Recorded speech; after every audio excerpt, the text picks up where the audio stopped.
Good afternoon. This is a hearing of the Chatham Conservation Commission being held on May 22nd, 2024, in accordance with the Massachusetts Wetlands Protection Act and the Town of Chatham Wetlands Protection Bylaw and Regulations. My name's Janet Williams, and I serve as the chair. Today's hearing is being broadcast live on Channel 8 and is being recorded for the on-demand archives available on the town's website. It's being conducted in person, by phone, and by video conference. So the agenda, the instructions for how to attend, and copies of all documents for review have been posted on the town's website, mytowngov.org, which can be accessed through a link on the Conservation Commission website. To all participants, whether attending by phone or online, please remain muted until you've been recognized by the chair. If you are attending by phone, you can mute and unmute by hitting *6. And if you're online and you're not a commissioner, please keep your camera turned off until you've been recognized. And you can indicate that you wish to speak by using the raise hand feature. And when you've been recognized, please remember to identify yourself for the record. So that we have a record of the quorum, barely made it, but we did. Present today, I'll now ask each commissioner to indicate their presence. Vice Chair Karen Lattin. Present. Bob Rawls. Present. Mary Sullivan is not here today. Elise Gordon is not here today. Cheryl Maservi is not here today. Eric Hilbert. Present. Associate Member Bob Del Vecchio. Present. And I'm here, so we do have a quorum. Before we begin the agenda, I'll ask Paul Whiteman, our conservation agent, if there are any requests for continuances today. Good afternoon, Madam Chair, Commissioners. We have two requests for continuances, 93 Scattery Road and 30 Sears Point Lane. Both of those matters will be continued to June 12th, 2024. All right, so if you are here for either of those, you do not need to be here anymore. All right then, Paul, you can now lead us through the agenda. Thank you, Madam Chair. First on the agenda is an extension request for an order of conditions. The address 0 Orleans Road, the applicant Chatham Conservation Foundation, map 9K, parcel C3, DEP number SE10 3322. The project was for restoration, mitigation, and to conduct an archaeological dig. The applicants requested an extension to allow 3 growing season, and the order expires on 6/13/24, so this will bring it to 6/13/2025. Okay. And this is the second extension, so they have one more year after this if they want to continue monitoring the plantings, which is always a good idea. Anybody have questions or concerns on this? No. All right, then let's have a motion to approve. I move that we approve an extension for 0 Orleans Road to June 13th, 2025. Second. Thank you. Thank you. Roll call vote. Bob? Aye. Karen? Aye. Eric? Aye. I vote aye, so that's unanimous. All right, Paul, what's next? Next on the agenda is a request for an amended order of conditions. The address is 500 Shore Road. The applicant Stephen and Stacy Barton, map 16G, parcel A5, DEP number SE10 3645. The project is bank stabilization, an amendment to construct and maintain beach access stairs over coastal bank, and placement of a portable rinse station. This is a phase 2 amendment request. All right, thank you. Hello. Good evening. For the record, Raul Lizardi from Cape and Islands Engineering, representing the applicants for this amendment application to the order of condition. As presented before, this was continued to give the commission time to review the revised plans following the comments that we obtained from this board or this commission at the very first hearing. In a recap, the proposed stairs will be the project that we're adding to the order of condition that was approved last year. It was originally part of the application, but withdrawn for the issuance of the order of condition for the shoreline stabilization. This revised set of stairs is a reduced footprint, and it provides an alignment that is straight on from the top of the revetment down to the beach, instead of having the one little jog to the north that was once part of the application. A couple of changes that took place. The portable rinse station was completely removed from the project, and lighting along the stairs was completely removed from the lighting. Another thing that was added was mitigation plantings at a ratio of 1-to-1 footprint of stairs to mitigation. And 2 areas are designated on the plan for the mitigation plantings. The species of the plantings itself is just an extension of what was permitted last year through the order of condition that was issued. So it's the same species, we're just augmenting the area of them. If there's any questions, I'll be happy to answer. All right, thank you very much. Yep, according to my notes, we had asked you to do those very 3 things, and thank you. All 3 were done. Can you point out to me, I mean, I saw the reference to mitigation. Is it indicated where on the plan? I'm struggling to find it. So, right, if we look at the top of the plan, there is one of the notes calling out the mitigation. I see it, 217 square feet. That's the one area, and then the second area is to the bottom. And it's a rectangle area on the bottom, following the kind of the same pattern on the I wish I had plan. better glasses, but if I enlarge it enough, I can indeed see it. One of the things we're doing, 187 square feet, okay. yeah, one of the things we're doing with the south one section is staying approximately 8 feet away from the large maple tree that's there. Right. All right, and it is outside the easement area, so that's not an issue. And these are the same species that were approved for the other That's correct. mitigation. Is that called out, exactly what they are, or is that? So yes, on the plan, we have a note on the left, top right, that it calls the mitigation planting notes. Mitigation planting notes, okay, there it is, 7, yep, 3-gallon containers, chokeberry, yep, okay. All right, well, thank you, that's exactly what we were looking for. Let me ask questions. I have Oh, one. go ahead, Karen. Can you tell me what that little jut out is from the steps that are going down? It's like right at the erosion bank and then the pinkish? So yes, one of the things that the homeowners want to do is to store at the lowest landing some of the items that they use on the beach. So instead of having to drag it all the way up the stairs, so what that is a bin, a storage bin, that is just cantilevering off of that lowest landing.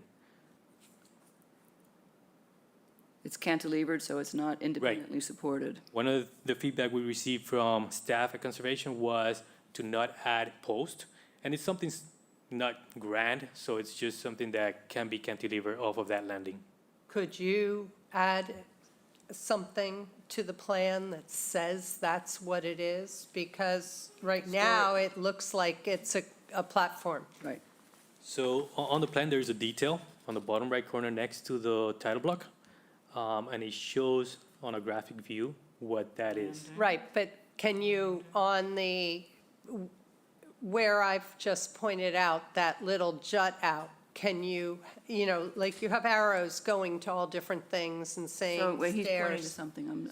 So there is Yeah, a note on Oh, the plan. cantilevered, 2.5 by 4 built-in storage. It is Right. on this. So it is on the Pointing plan. to it, yeah, it's Oh, right it there. is? Yeah, it's right Oh, there. I don't know how couldn't see missed it. that.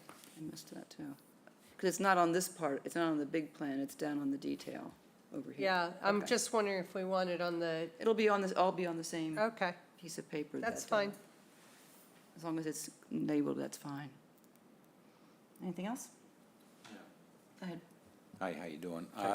I just wanted to bring up about the previous, I don't know if it's connected, but the mitigation. The bayberries have done well, but the beach plum are practically non-existent on the banking. They all pretty much failed. So one of the things, this project has Wilkinson Ecological as part of the original application. And one of the things that they're doing is, I believe beach plum was one of those species that this board wanted to see because it was doing well on the abutting property to the south. So they are part of the application. But if this board believes that the beach plum is not conducive within these 2 areas that are closest to the house, and it's, instead of those, be some of the other On the species. banking, pretty much every beach plum that was planted is gone. There's nothing left of Right them. now. Right now. That's what we're saying. Okay, so I'll have to review that with There's a Wilkinson. couple of them that were pulled, that they're empty holes, and the rest of them are just, there's nothing left of them. I'll review that. Bayberries have done well.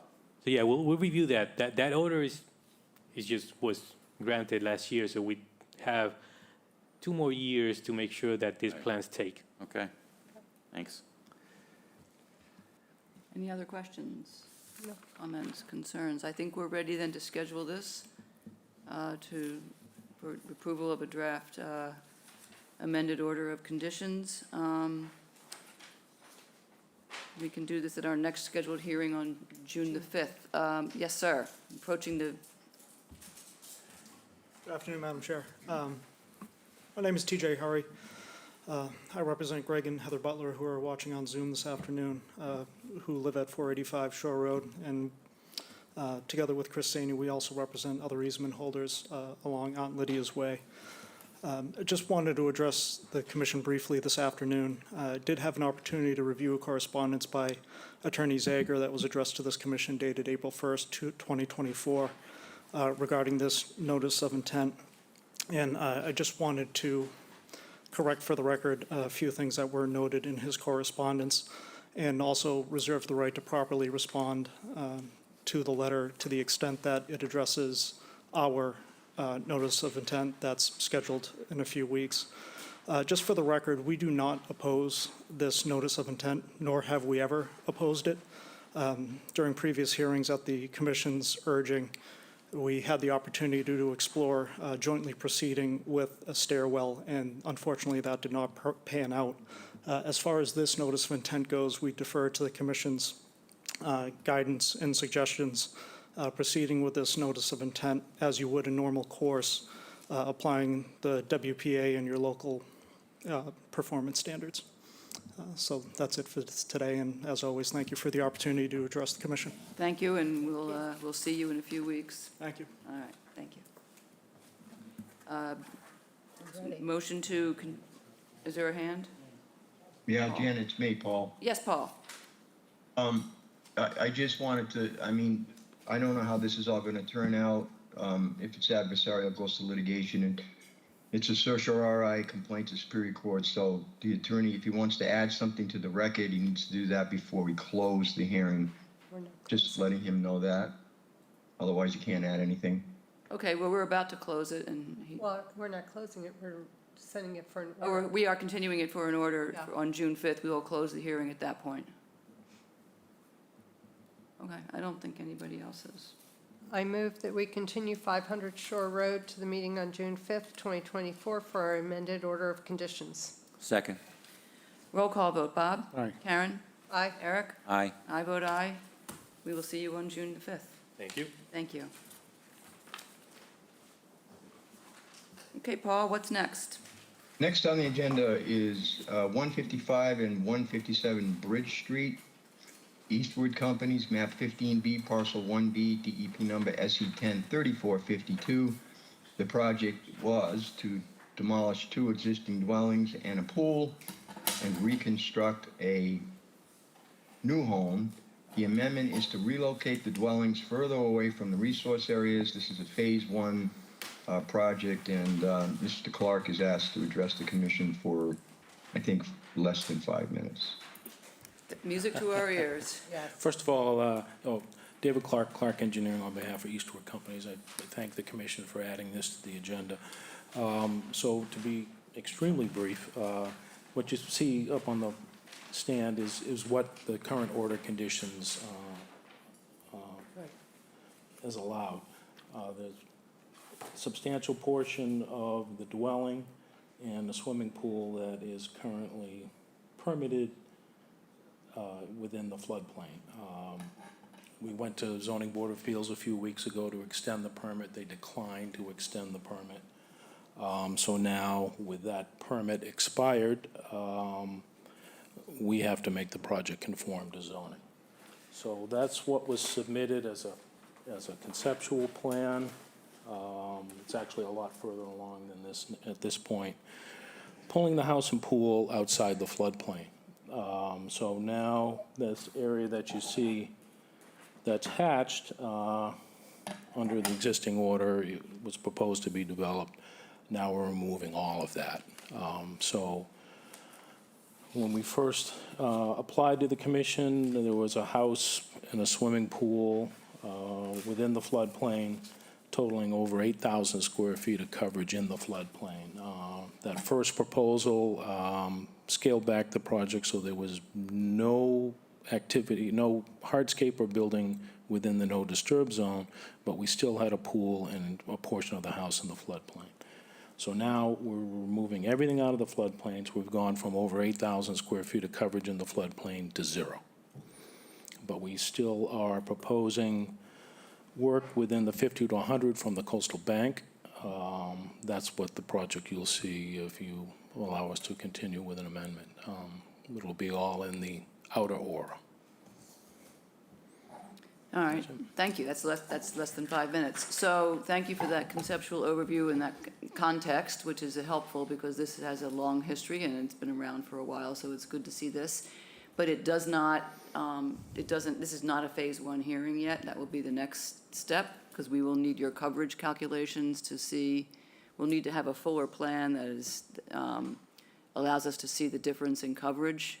Well, I provided the numbers in the cover letter that I sent on either Friday or Monday of this week. We didn't get that. As far as the floodplain,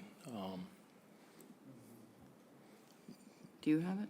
I don't have, should be dated May 17. yeah, no. The only one I have, 5/22. all I have is April 24th. Here it is, got it. Yeah. It says previously approved project reduced, the previously reduced, and the new proposal is to eliminate all building and hardscape coverage in 8,391 square feet within the floodplain, but as you said, there's still going to be impacts and coverage in the outer aura. Yeah. And so we will need to see how that compares. So you need that as for your phase 1 determination? Well, yeah, I mean, Okay, it's just, when I was here last time, I think the project that was just before me, you said it was too much information. I know, well, it's a So- fine balancing to do, but we don't have we have a letter, but we don't have a plan that's stamped, we don't have a date on it, there's Well, no we wouldn't address, provide there's a no, stamp plan for a phase 1. I know. Well, let me ask Paul, because, Paul, what do you think? Is this enough to make the finding that it is less impact than the approved project, so therefore it can go forward? Well, We do have a letter. yeah, why don't we, if David, I think it is, but I think David should put it on the record as to why it is, because as you know, David, an amendment, you basically have a criteria that looks at the resource areas, the impact of those resource areas, and if the amendment's less of an impact on the resource areas, that's one category that the commission needs to make a finding for. So I think it is with the reduction in the house, but can you give us any more information on the calculations real quick? Well, I kind of assumed that a 6,000 square foot reduction in the floodplain was Yeah. enough to I agree. warrant continuing with an amendment. It's reducing from 8,300 to 6,000, right? No, it's the Coverage previous, within the floodplain from Yeah, yeah, 8,391 to 6,096, that's the approved project. okay? And so this project will remove another 6,000. So basically, from what was there From- at the yeah. filing of the notice intent originally was 83,993. Right, okay, got that. So that's so in the floodplain, it's 0, It's 0. but we don't know what it is. It'll be approximately what was approved. So I don't have those, well, actually, I Okay. do have those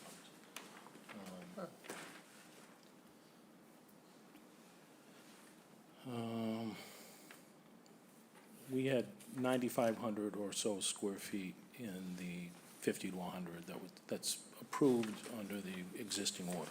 Uh-huh, So we'll be at that or less. Or less, okay, as long as that's not going up, you're making that statement to us, I'm okay with saying that's enough to qualify in the category of reduced. And if it's above impact. 9,500, we will probably consider filing a new notice. Okay, But that leaves the problem right, of- because you only have 2 years. Right. But filing a new notice at 10 leaves the problem of the existing disturbed site, so. That is, because they did start the mitigation, so that brings up the other question. So are you going to be presenting a new mitigation Yes, plan? Blue Flax will be presenting a Okay. new restoration plan, Okay, or additional restoration for the floodplain portion of the property. okay, got it.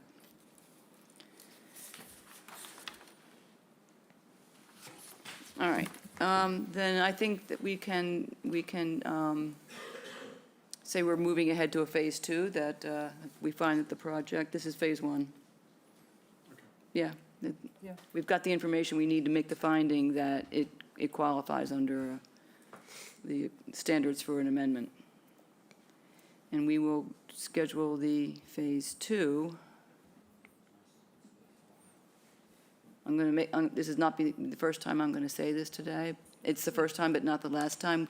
We have really crowded calendars coming up for the next Well, couple it of. certainly won't be for your next hearing, so we will do a formal filing and. That's get right, you our- don't need a date right now, We don't because need a until you file, so we'll just need a motion to approve the phase 1 request, and that's it. Thank you. I move that we approve the Phase 1 request for 155 and 157 Bridge Street. Second. Bob? Aye. Karen? Aye. Eric? Aye. And I vote aye. We look Thank you. forward to getting that information. Thank you. All right, Paul? Thank you, Madam Chair. Next on the agenda is a requested order of conditions. The address is 68 Squanto Drive, Christopher Holtzner, map 10C, parcel 23E2, DEP number SC10 3680. The project is proposed retaining wall, a generator, expanded vegetated buffer, invasive removal, and removal of 4 trees at the bottom of the bank, and replanting with native vegetation. That's essentially the project. All right, thank you. Is there anybody on the platform representing this project? It would only be Blue Flax, Yeah? No? and they're not. All right, well, we did have a draft of an order available. Commissioners looked at it and have made some comments. It was posted on My Town Government.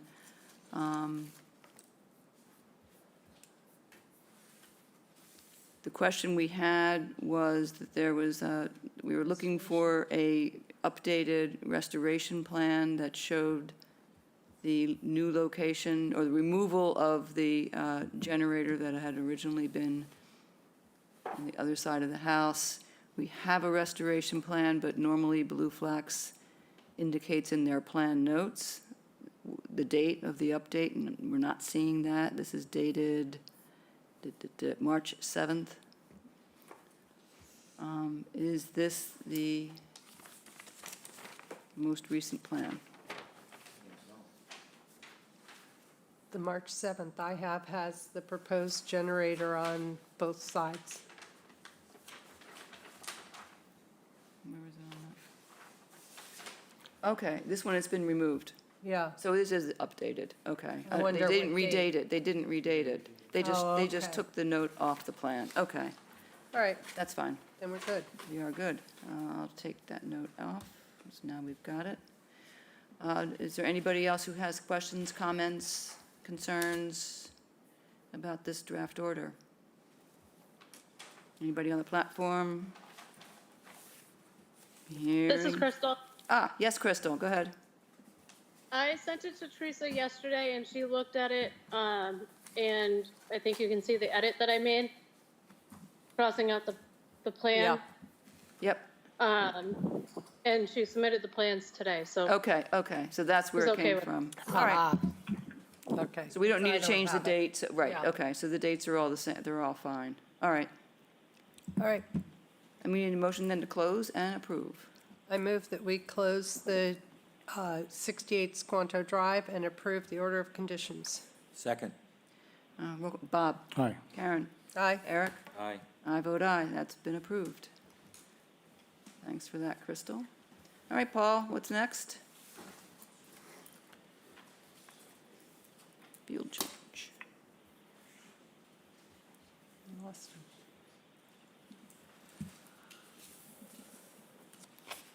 Paul? Paul? Sorry, Madam Chair, I was muted. Anyway, Oh. I hate I'm that. sorry. Next on the agenda is a request for a field change. The address 170 Main Street, Daniel and Catherine Ward, map 17C, parcel 33, DEP number SE 103566. The project is proposed new foundation with an addition, a new subsurface sewage disposal system, and a field change request is to substitute in lieu of the Rhodolitica winterberry to Viburnum dentanum. I'm not pronouncing these right, slash arrowwood. So it looks like it's just a vegetation change. Yep. That's how I see it. Winterberry to viburnum, for more privacy and as they put it, what was it? There's some sort of safety concern about cars coming off the road. Because that house is right there. Yeah. So, I'm a fan of viburnum anyway, so, does anybody have any problems, questions? Bob? Is there anyone to answer the question on the platform or not? Nope. Kyle? No, he's not here. Nope. You know, I just had a concern that maybe they would get a little bit leggy, the viburnum, rather than winterberry. That's the only concern I had. But they are, you know, good for wildlife and so forth, the viburnum. Is there a way to having viburnums in my garden, my yard? And they do get, indeed, not as bad as the inkberries do, but I don't know whether I should ever cut them or trim them or do anything to keep them from Is there a way? getting bare on the bottom and just leaves on the top. Well, it is full sun there, so they'll like it. Oh, that's true, it is a very sunny spot. All right, well, hopefully they'll thrive there then. All right, let's have a motion to approve the field change request. I move that we approve a field change for 170 Main Street. Second. Okay, Bob? Aye. Karen? Aye. Eric? Aye. I vote aye, that's been approved. All right, Paul, where do we go next? Thank you, Madam Chair. Next on the agenda is a notice of intent. The address is 26 Salt Pond Road. Applicant 26 Salt Pond Road LLC, Limited Liability Company, map 17J, parcel 9-1, DEP number SE 103675. Project is extension of an existing stone revetment. Good afternoon. Good afternoon. I'm Bob Perry, Cape Cod Engineering, working here at 26 Salt Pond Road. And I want to thank you for coming to the site because I think it had a significant effect for the thinking process of both the applicant and his engineer. So after speaking with Mr. Holmes about your concerns, and I think most notably that the land area as it blends in with that driveway formation, it is really very, very stable over there, and it really, in retrospect, made no or little sense to disturb it. So we've shortened this proposed revetment by approximately 60 feet, and then going over the particulars with Mr. Holmes, he did not want to employ any fiber products between the end of the proposed revetment and that stable formation. What you really have there is a form of sand beach. I do have pictures of it. You probably do as well. The revetment will be very low crested. If you go to the north, in the direction of the staging area, you might recall a whole collection, really good collection of what appeared to be marsh elder, could have even been bush honeysuckle, but it was a natural set of, though possibly not native, perfectly good shrubs. And so what his preference is to extend the revetment as shown, to incorporate the stairs in it so those stairs don't cause erosion or any kind of a scouring effect as an isolated unit, and then maintain that area between the driveway and the revetment termination with sand, which is consistent with the original approval where the revetment formally terminated. That also was to be managed with sand. So we can just watch this area metamorphosize in the way it might, given the influx and outflux of the tidal current in that area. I don't see it as terrifically exposed. You can see sand is trying to build in there, and it may not then take that material away at a fast rate. So the objective is to extend the revetment low, tapering down its cross-section as it terminates, probably maintain the end of it in a buried condition. And it's important to mention, the plan calls for some beach grass planting in that zone above the revetment where there will be a sand backfill and will just be densely planted with beach grass. The upland vegetation that is, I think, safe to say it's being perturbed by the tidal effects, those aren't going to be affected at all. It'll just be a transition much like it is today.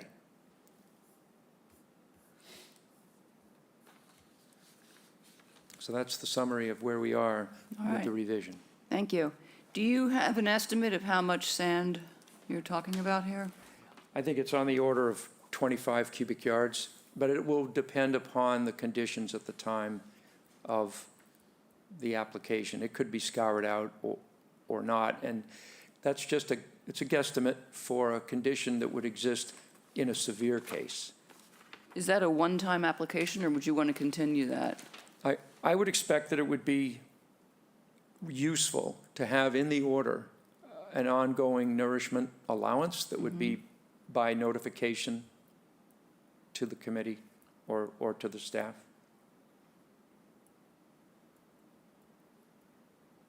Okay. And similar question with the beach grass to be planted in that sand fill, how much? I don't see any value to that, but above the revetment, yes. Oh, and- it says on the plan, sand fill with beach grass. Oh, I know that. Good point. That's left over from the, but you know what? I'm going to turn myself around a little bit and say, why not try it? Yep, So at the appropriate time of year, if we find that we have reasonable height, you can see we're getting up to elevation 4 to 5. yeah. So we're a couple of feet above the tide every day. So I'm back on beach grass. I think I just lost my train of thought for a moment. Okay. But at the tidal interface, it'll be affected by the tide. All right. Questions, comments? Go ahead, Eric. Yeah, I remember when I was on site, I mean, this is pulled back, but, and to me, a stone revetment is really last resort. Once you got past 8 feet past the steps heading north, at the most, I mean, there wasn't any erosion at all, that I could see. That's what my opinion is, It certainly pulled back nicely compared to what it was, but I just remember once you got north of the steps past 8 feet, it was really there wasn't any erosion, and I hate to see a stone revetment go in, before there's a problem, you know what I mean? I do. There was signs of erosion there. Again, the land was fairly gentle, but it was working at the boundary of the upland deposit. When we passed the stair location, it was a choice to look at what would be reasonable to take that some distance. And as it proceeds past the stairs, it's dropping in its cross-section where it's practically at the surface of the ground. And it's just a termination of the formation. We haven't had any severe storms. We had the southeasters of 23 and 24. We haven't had any northeasters with terrific flooding, but I know that the harbor was affected by those southeasters. When you get a northeaster in here, you get a significant flood, but you get that west wind backlash. And I think if we were to change this 10 or 15 feet, I don't think that would matter. So we've proposed the length that we have proposed, and I don't really think it deserves to be shortened, nor is there a strong basis for it to be where it is. We just have to make a choice in the design mode to terminate the revetment. So what is that past the step, about 30 feet? It's about 30? 25, 30 feet, Yeah. yes. A very gradual diminishment of its cross-section. Thank you. How tall is this revetment going to be? Well, if the beach is maintained and the nourishment, it'll actually be buried at the end. Right, And it is what we call toe protection, right. very low profile.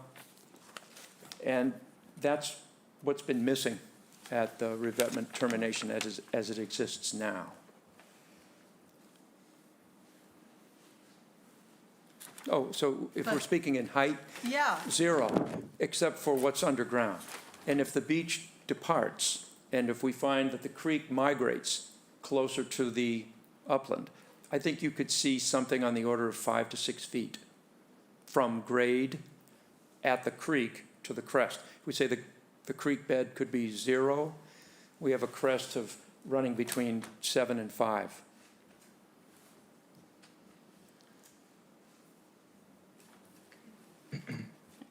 Bob? Yeah, now, we have erosion now, Bob, at the termination of that revetment. What's to say it's not going to happen again with the other the new termination? Simply that it's a tapered cross-section, and it's much lower at that end, and that it is practical at the location that we're terminating to maintain it with sand. If we look at the termination that currently exists, it's sharp, it's steep, it's abrupt, and it is at a location where the creek channel is forced against the point where the stones are. It's not likely that we're going to have that creek course inward, take an easterly course.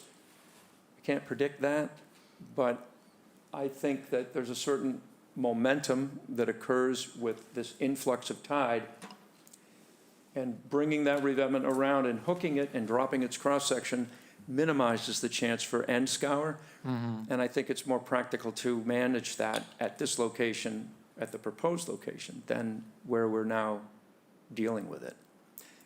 Again, no way to guarantee that you will not have end scour, Yeah. but there's an improvement to the shape. And if we're back before you, I don't know, a year or 2 years from now, with a fiber roll extension to this, that's where we would be. We wouldn't be in a rock extension of this. And you see the owner, the current homeowner is against that right now? Right. I think it's a philosophical choice where implementing those measures that are temporary can result in repetitive work, removal, replacement, despite the fact that we have some success in the driveway area. But in that location, we also had salt marsh. They were basically weaving the existing salt marsh deposit into the stabilizing measures that were proposed there. We don't have that luxury where we're terminating this. And he just said, let's just do this, feed it with sand, and observe it.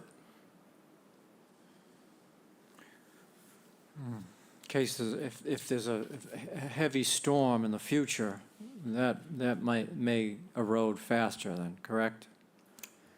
Or especially from that direction, like a southwest direction? Well, if you have a flood, and if you have a vigorous southwest wind, it will play on this piece of shoreline. That's rare. The big storms are northeasters, the second biggest storms are southeasters, and you can have a backlash. But if we don't have the protection that's afforded by this, then the erosion would be worse. And you might find yourself with soft solutions in locations where you do not have the components for something close to a living shoreline, where it's almost what you've got going on this driveway, is a successful application of low slope, core materials, and tough Spartina patens grass. We're not finding it possible to do that at this juncture with the upland. I mean, the observations are that it's already filled, it's already disturbed, and it is kind of it's an area of relatively slow change as it transitions toward that area by the driveway. But it is eroding, it is near the building, and the owner is seeking to terminate his revetment in a practical, responsible way. Okay, thanks. Again, you know, to me, armoring the coast is really, is the final solution to most problems. When you get to the step, obviously, there's definite danger to the shed, and there's some trees, but once you get past the step there, I'd rather see, you know, to go a soft solution first to see if that works, because it gives the sediment a chance to ebb and flow in there, and once you put a revetment in, it's over. So the water just escalates speed past the revetment and slaughters the next thing down the line. I passed the step. I think that's, what did you say it was, 30-something feet? 30. As I said, there's only a choice to slowly and gradually taper the cross-section, but that's not to say we cannot shorten that. I don't mind repetitive iterations of revision. It's a back and forth. The change was dramatic enough that we said, well, we're going to send this in for a review. But it's important, and I'm not going to pick on soft solutions, because I see they have their place, and I deal with them all the time in the right place. But a fiber roll revetment is a revetment, and it would be struggling at a location like this. So the choice is to maintain consistency with the longer system, but to give it that fine tuning of shape and the accessibility for the nourishment, which are two components that, at least in my experience, have shown the minimal scour and a better opportunity to manage that. But shortening this, say, 15 feet, no problem. But I would like to keep it formed past the steps. And the return here is a self-supporting return. It can terminate anywhere, you know, with a reasonable distance from the steps, 10, 15 feet. I'm not going to say that we have an absolute need to have it where we are. It's a choice that was made technically. Thanks. What would happen if it was terminated at the steps? That would be a hard end that would lead to end scour if it weren't tapered at that point. So are you saying that out of that 30 feet, you're willing to consider pulling it back so that past the steps is when it really begins to Yes, To it's taper? actually dropping at the steps. Because you couldn't stop it at the steps, right? The steps are a discontinuity in the formation. It causes a little bit of turbulence. But once we're past the steps, that can be formed. I would cut it, you know, roughly, cut the distance in half. I don't see a real huge problem with it. I could try to defend it, but we begin to beat the dead horse. Right, right. Yeah, that's- But from our perspective, any rational shortening that preserves the tapering effect at the end is worthwhile. As long as we don't cause for an abrupt termination. No, no. So I leave that in your hands to Yeah. keep Well, I the would- design and cut it in half. which I think will I do the think same that's thing. And then you can feasible. extend that sand area down to the area that would not have the revetment on it. Yeah. Everybody want to see that? Yeah. Okay. No one's going to be building it anytime soon No, I because of didn't the think so. seasonal issue, and so we'll absolutely take a Okay. shot at that for you. Okay, so can we schedule this then for June 26th? Yes. Thank you. That would be good, because the first two in June are very full. All right, I move that we continue 26 Salt Pond Road to the meeting on June 26, 2024. Second. Okay. roll call vote. Bob? Aye. Karen? Aye. Eric? Aye. And I vote aye. Thank you. Thank you for listening. You have listened. You're continuing to do that. We're getting and there. We are getting there. Yes. Thank you. Bye-bye.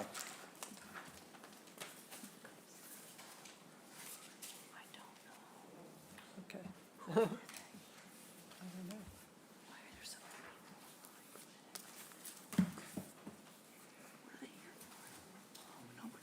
All right, Paul, Sea Pine. What's that? ready for the next one. Ready to go. Okay, next on the agenda is another notice of intent. The address is 289 Sea Pine Road. The applicant is 289 Sea Pine Road Nominee Trust, map 12K, parcel HC21, DEP number SE10 3685. The project is proposed removal and reconstruction of a single-family dwelling and associated improvements. Hello, good afternoon. Good afternoon. Good afternoon, Commissioners. Brad Malo from Coastal Engineering, now a part of Ty and Bond. With us here in the audience is Janine Hoyt, the owner and applicant, as well as the landscape designer, Phil Cheney. I believe joining us remotely, Ian Peach from Wilkinson Ecological Design. He'll speak this afternoon, as well as Michael Collins, who is the project architect. I believe he's remote as well. Okay. The team is here. All right, we need you to kick it off. So this property at 289 Sea Pine is an existing developed property. There is a single-family home on the westerly side of the property and a barn with living quarters up above. And that would be along the easterly boundary line of the property. The property is nearly dissected or bisected with an easement, a 10-foot wide easement that shows up very well on the existing conditions plan. That's a fixed easement with others who have rights within that for foot traffic, and that's been there for some time. The property is bounded on the north by Crow's Pond or Bassing Harbor, and to the east and west there are existing residential developed properties, and to the south is Sea Pine Road. The lot size is about 58,053 square feet. Of that, upland is 40,448. In terms of resource areas, starting from the water, we have Crow's Pond and bordered by a beach. And within that area is land subject to coastal storm flowage, which is an AE flood zone in this area. The placement of that also drives the determination of the coastal bank, which runs along the rear of the house, and then it is discontinuous through this natural valley in the middle of the property where that easement is, and then along the easterly side, the coastal bank picks up again as it begins to run to the east toward house number 311.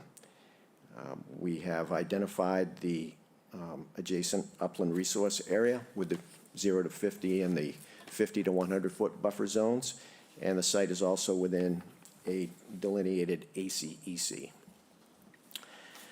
So the project overview is, and I'd like to inform the commission that because this house is a pre-existing non-conforming structure with respect to the setbacks, there has been an application made to the Zoning Board of Appeals. I understand that that is scheduled to be heard on the 20th of June. So through this process, as customary, I think we're hopeful that the commission could comment to the ZBA as appropriate. Additionally, the applicant has been to Historic District Commission. That took place, I believe, yesterday, and they received approval for the for the new house on this project. The project involves raising and replacing the existing structure that's along the westerly side of the property. The other elements of the proposal include removal of a number of decks and hardscape that are along the northeast and easterly side of the structure. There's an existing cesspool that's on the slope and within about 10 feet of the top of the coastal bank that would be removed. And perhaps this is this is as good a plan as any that you have up there. That's the Wilkinson plan, so it's easier to read probably. We have on the drawing and in the package that we submitted, we have an extensive coverage calculation, and ultimately the area between the 0 to 50 from the top of the coastal bank shows the raise and replacement of the home to be a reduction in that 0 to 50 zone of some 333 square feet. Most of that is structure and wooden coverage with the deck to the east of the house. The new house is to go basically in the same location as the existing structure, where everything is already disturbed, and we, with the design of the structure, we're able to maintain minimal grade changes within the 0 to 50 because of the placement of the house. To respect the separation from the existing house to the top of the coastal bank, it's presently about 15 feet at its closest point to the top of the coastal bank. The proposed house has been rotated slightly counterclockwise to increase that separation to 21 feet. So in addition to the reduction in area of coverage in the 0 to 50, we've also increased the separation to the top of the coastal bank. The proposal also includes a new breezeway and garage. Those are directly landward from the proposed reconstructed home, and those are within the 50 to 100 foot, the outer aura. That results in approximately 998 square feet of additional coverage in that area. So the overall project between the 0 to 100 is an increase of 665 square feet.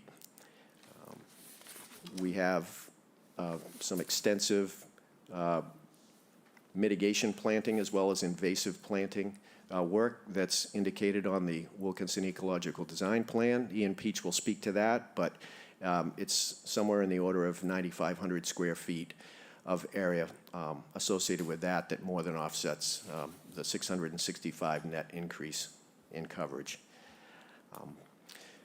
There are some existing retaining walls that are along, or an existing retaining wall along the westerly boundary line of the site. That'll be replaced with a stone wall in that area.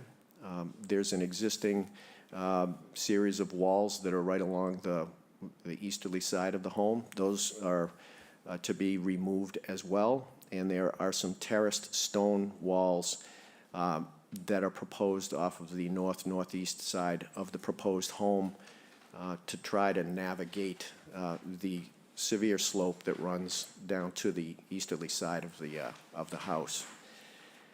There's a proposed new sewage disposal system associated with this project, and that will be located completely outside of the 100-foot buffer zone, and it will include innovative alternative technology as part of that system. There are a number of other elements and nuances with the proposal, but maybe I'll stop there. And I'd just like to point out also in the package that in view of the fact that we're within the 0 to 50, we have requested, as we felt was appropriate, a request for a variance with an alternative analysis as well in the package. At this point, if I could turn it over to Ian Peach, and he can explain. All right, their thank project. you. Before you go to Ian, I just want to clarify a thing that's been confusing to me, which is the location of the top of the slope and its relationship to the 50-foot line. So it's a very odd way that the slope is sort of naturally occurring and then takes this jog and zooms up close to the house, but yet where you've got the 50-foot line actually moves closer toward the top of the coastal bank. So looks like instead of being 50 feet back, it's about 15 feet back. How does that, can you explain that? Sure, if, it would be easier if we could get on the screen the existing conditions plan, and that would be the, I think, the first of the three drawings for now. Hang on. And I'd be glad to I explain just that. stopped sharing, and so maybe Ian can do it. Ian, do you have the existing conditions plan that you could put up and share? I can look for it, but I'm not on the platform. No. Unfortunately, I have the restoration plan queued up right now. I can look as well, and whoever gets it first. Okay. I may- Sorry, Madam Chair, I can talk, if Ian, if you want to put your plan back up, I can talk through that if you don't mind if I just approach the screen and I can trace that line You for can't speak, is there a laser pointer? I don't. There should be one right there in the, oh, there is. underneath there. Existing conditions, is that what we want? Existing Yeah, I'll conditions. do it, I'll do it. I got it. No? I got it. Wait, we've got it. Great. Sorry, you can go up there, but you can't speak up there. Understood. Yeah, yeah. Okay. So as we start from that westerly line, I think it's pretty clear where the top of the coastal bank is at the, Yep. where the contours are very densely located. The coastal bank runs from that westerly boundary line down from left to right on the drawing. Yep. And then a slight jog out, and that envelops an existing lawn area. And then it continues to run in a southeasterly direction. There's a large cherry tree in that location. So right about at the cherry tree, you could see the existing contours begin to wrap around in a clockwise direction to the north of the cherry tree. And we've dropped the coastal bank at the delineation now, and this is all based on the DEP form. The slope, yep. So it drops straight down perpendicular to the contours down to the flood zone line. That takes place because at the flood zone contour in that area, the ground is flatter than 1 in 10, so there is no coastal bank. So the coastal bank follows the flood contour, wraps around where the walkway is, and then just about at the edge, the right-hand edge or the easterly edge of the walkway, then it jumps back up toward that easterly boundary line for the same reason now that the landform falls into that slope angle of, and we carry the top of the coastal bank until it's flatter than 1 in 4 at the adjoining property line to the east. So that central portion of the property, it's a discontinuous coastal bank. Okay.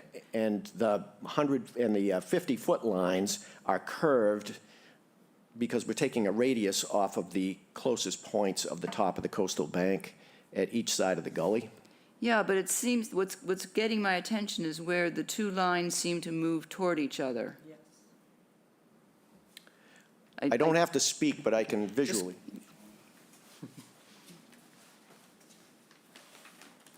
Nope, further over to the right, keep going, where the 50-foot line comes up and into the easement area.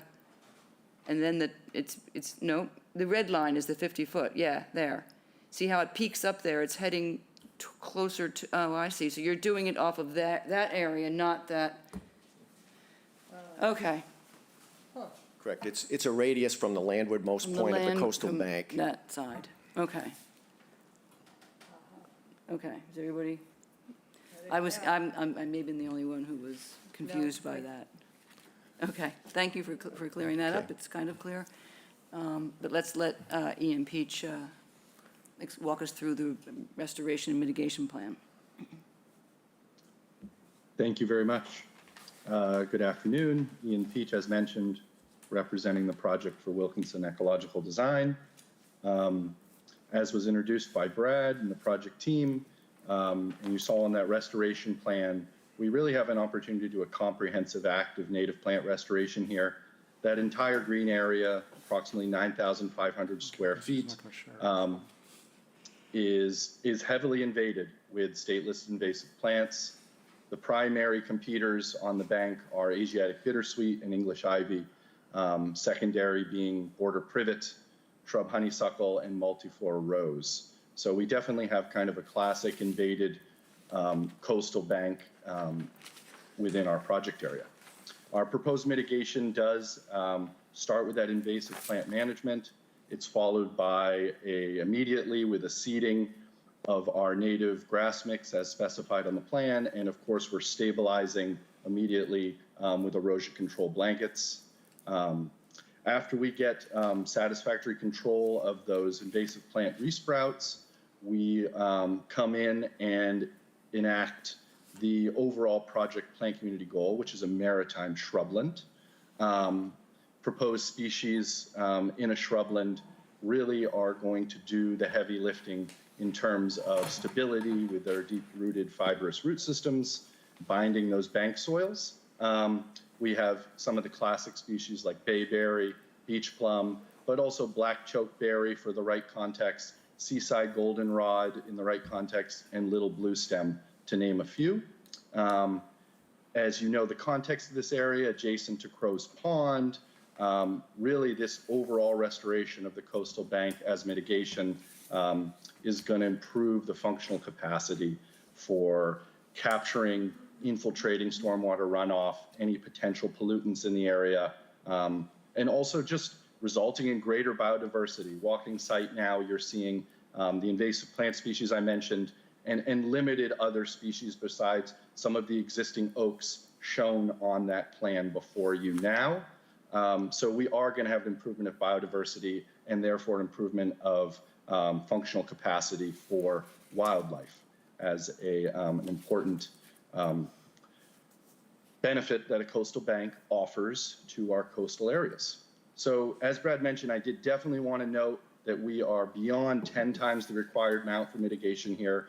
We try to look at that number, but as you know, if we can go comprehensively and make contiguous areas, we get a stronger project for the wildlife, for the site, and for the Wetland Protection Act. So we are overwhelmingly beyond the required amount. And it does use many of our typical methods, but I'd be happy to not go on right now into that and just field any questions about species, methods, and logic. I'm here to answer any questions.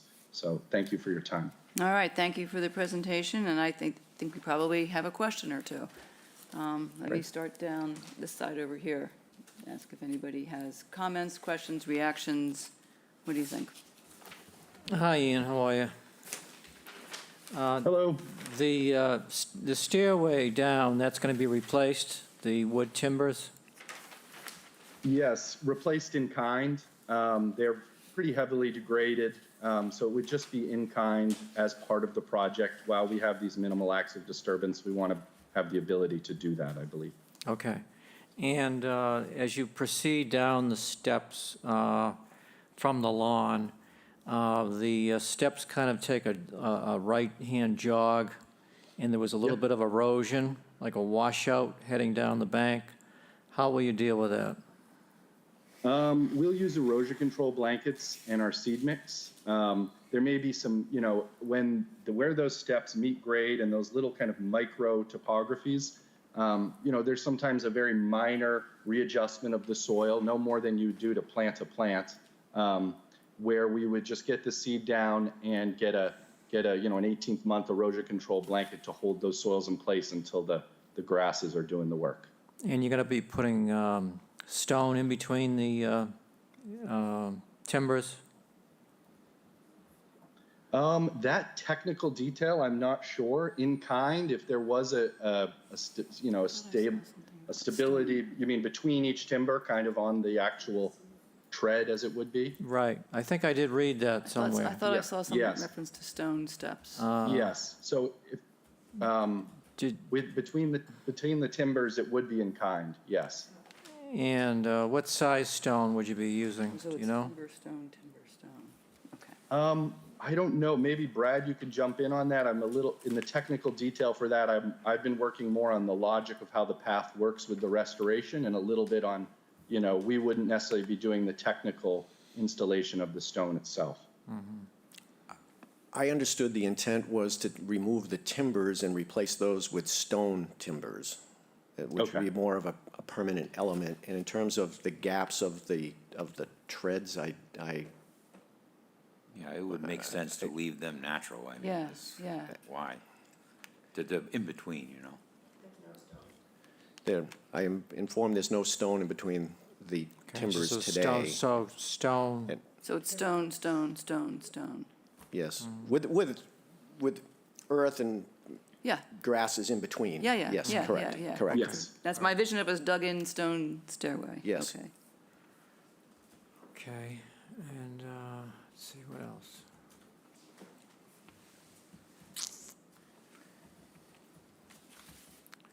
I think that's all I had. I know there's a lot of English ivy on the property. Um, A lot. And that's going to be removed, I suppose, when the house is raised. Yeah, I think, you're going to get some removal with that act, and then obviously we'll be chasing everything in our project area, up and down existing native trees and on the ground. Okay, thank you. Welcome. The trees marked with yellow, are those staying, I would presume? I just couldn't see it on here. The orange. Yeah, Yeah, that I mean was- the Yeah. orange, I'm There was colorblind. I couple. thought they were yellow. Yeah, I saw orange. they had, those are There were a staying. couple marked on to the left, on the Right. east, as you walk down to the water, on the left side. It's a magnificent tree also. They're not marked on any plan as coming out. Yes, those are just, that was part of just capturing for the survey process. Okay, Um, so- The tree, yeah. All trees are staying. Right. So, There's okay. nothing marked on any of the plans about being removed. Yes, so to be clear, you see that we've surveyed the existing trees. The ones that are shown as existing are staying. There is one section of trees that we propose to do some basically regenerative pruning, coppicing, and let a more healthier Yep. trunk grow and Yep. maintain a height. Yep. That is on the plan, but yeah, besides, there's nothing else beyond that. This is a really nice spot. I love that, that railroad tie wall, man. That's how you got it done back in the day. I mean, it's probably been there for 40 years. I remember that property when I used to go by it to go water skiing in Crow's Pond. Yeah, that's all I have for now, thanks. All right, thank you. Karen? Well, you mentioned that coppiced area, and you're maintaining the height. Is that being viewed as a view corridor, or, because you're No. keeping it to a low height of 8 feet? Well, so the primary effort there is you have extremely degraded tree Right. producing very limited biomass, maybe not even performing as a tree. So we are trying to create a healthier, more, biomass, connection to wildlife, larval stage of moths and butterflies sort of ability of the tree, while choosing one area where it makes sense to at least, memorialize an ability to keep a height. We feel like it's really modest in terms of all the trees we are keeping on the site, and made a great effort. So we sort of thought that could be one strategic compromise that could both be a benefit to the bank, the wildlife, and hopefully acceptable to the commission. All right, thank you. Well, following up on that, so I see on the restoration plan, you've got a circle around the native bayberries that you're talking about regeneratively proving, but I know that I saw a reference in the narrative to some of the oaks. Is that the circled area just next to, adjacent to, because it's not marked as, I couldn't find, it didn't say that Yeah, that's what so- it was, but, so the oaks that are further down the bank are staying as they are? They're not part of Yeah, this? so there's I guess I'll start with the first part. The regenerative pruning of the Yeah. bayberry and native rose is just gonna work like a charm. It's gonna, release that bayberry after all this invasive plant pressure and the roses, and it's just gonna be a healthier stand. So that's just acknowledging that Land Management Act. And the oaks that we're speaking to are shown as that kind of red cloud circle on this plan, and then they actually have an annotation on the resto plan, but if you go to the existing conditions section. I just in the noticed upper that, right- that's where they're called out Yeah. on the Yeah. existing. Yeah, Okay. so, and then, of course, in the text in the land management plan. So, big picture, there's the IPM, the stability, the plant community I talked about, and then there's those two acts that we're not hiding, the oak area and just the rejuvenation of the bayberry and roses. And we think all of those together are gonna kind of bring the project to a nice place. Okay, thank you. What, do you have any sense, could you ballpark for us roughly the percentage of the vegetation on the bank that is native? I mean, I know you say it's heavily invaded. Are there Yeah, native so plants in there? And if when so, I- how will they be protected? When I'm saying heavily, I'm meaning like above 80, maybe above 90 percent invaded if we did a species survey. Certain areas, I mean, I could show pictures would just be 100% bittersweet, ivy. Really, the only things that are there are these clusters that we're going to try to rejuvenate and release in any meaningful way. And then on the seaward side of the project area, we have this really nice transition that you may have seen, which is really healthy, but just needs that kind of ability to potentially put in a little bit of American beach grass, which you see shown on the most seaward side of the project area. And just to make sure we're watching if there are any invasive plants that are kind of coming out of the bank area and moving into there. But yeah, that's what I'd say to that area. All right, so the existing oaks will be protected during the Yes. course of the project of removing the invasives? Yes, And that's and the probably, vines out of the the trees. 10% is native there. Totally. That's really what you're getting there. Besides, like I said, as it transitions to the seaward side of the project area. Okay. I found, there was a note, and of course now I can't find it because I wrote it down, but at some point it said existing lawn to be restored. Yes. And I wondered what that meant. That has to do with directly behind the home, where Yeah. there's that sort of lawn patio, for lack of a better term, the Oh, there it is. The It's in half site circle? plan. Yep. And so that is, now there is lawn that goes out to the top of the coastal bank, and there will be a strip of that lawn area that would be reclaimed with naturalized vegetation, and that shows on Phil Cheney's plan that was in the package as well. If you'd like, Phil could speak a little bit more directly to that. Yep, that's if you- where I was if you'd going like. next, is what about a vegetated buffer strip at the top of the bank? Because right now the lawn goes right to the top of the bank. And Yep, Phil, you want to? Good afternoon, Phil Cheney, landscape designer. You have my landscape plan there, I believe, as part of the package, which contributes just a couple things really, and that's sort of defining that lawn area there. I'm pulling it back a minimum of 3 feet from the top of the coastal bank and replanting that with some native shrubs in those areas there, just so we've got some buffer. Also, that existing cherry tree there is very important. We're taking great efforts to try to preserve and keep that there. So in case that was any question. And so the lawn that remains, so even though on one plan it said be restored, here Right. you're saying it's reseeded with a fescue mix. Right, well, the idea is I assume that most of it's gonna get destroyed in the course of it does. removing building, putting it back, so, for lack of a better word, just restoring what's the existing I lawn that's see, that's there what- in okay. kind, basically. Do you know, is it currently irrigated? I don't think so. I don't think that's irrigated there, it's not in, Okay, The whole property's old school, man. yeah, so this is, okay, yeah, because this is within the 50 feet of the bank, so Right. the order will prohibit any kind of Okay, irrigation sure. in there. All right, right. okay, Bob? Well, just since we were talking about lawn, I don't know if I got a definitive statement. You say replace in kind. Well, basically, there's, some existing lawn in that area now that's going to be destroyed during the construction, so Right. basically bringing it back to what's there now. In other words, well, the part that's in the outer aura in,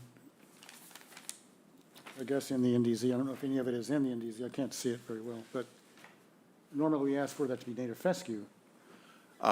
Yes, I mean, that's not a problem, I mean, just, yeah. I guess I was kind of referring more towards the fact that it's existing lawn that would become lawn again. And I say it's, seeding it with a fescue would be the only viable solution in that area, so. Right, okay, so we can, Sure. we'll specify that in the Yeah, order. we can specify that it Right, would be a okay. fescue mix there, yeah. Backing up a little bit then to the performance standards discussion, I didn't see, and maybe I missed it, the discussion of a requirement that we've had for the past year, almost the past year, that a variance be submitted for coverage in the outer R that exceeds 35%. And I don't know what your percentage is, but it looks like probably more than that. And I didn't see any discussion of that.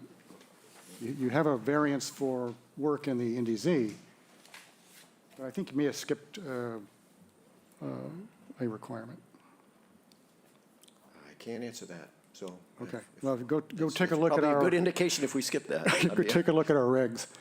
And, Just calculate the coverage in the outer aura. and if there is, and if that exceeds 35%, then we would need a variance discussion as to why it has to exceed 35%.